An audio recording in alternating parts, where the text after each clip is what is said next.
We're following breaking news this afternoon. The man police suspect is responsible for the Whitmer High School shooting and death of Jonathan Coleman is in custody. Jaron Phillips was arrested in Houston, facing numerous charges. Investigative reporter Kaylee Marentet is live outside the safety building in downtown Toledo. Kaylee, it's taken quite a while for this arrest to happen.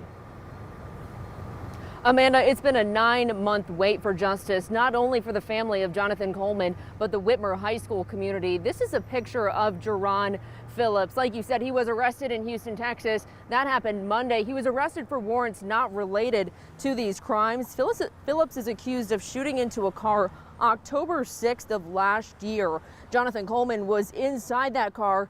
He was shot and later died from his injuries.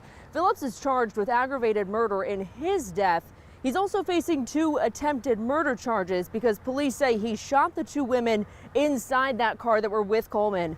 The next day, October 7th, is when the Whitmer shooting happened, where police believe Phillips was one of the shooters inside that car. Remember that blue Charger? Lieutenant Dan Gherkin was with Toledo Police, says Phillips' name has always been mentioned, but cases like this can take a while to piece together. The biggest obstacle was making sure we put together a good case. And once we did the case, the detective work, all the, people working together, tips, witnesses, and, meet with the prosecutor's office with their assistants. That was the biggest hurdle. And then it wasn't too hard to find out where Jaron was at. The biggest time frame, or the reason why this took so long, because we had to put a good case together before we charged him.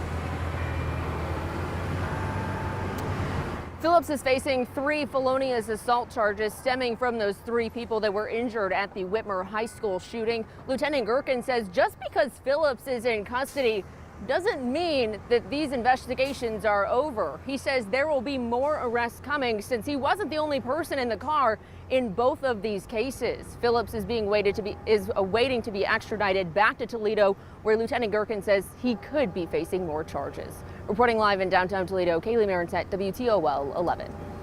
Kaylee, thank you. Washington Local Schools has released a statement in connection to this arrest, saying in part, quote, "This arrest means that there will be accountability for the deplorable act that disrupted the lives of our students, staff, their families, and our community."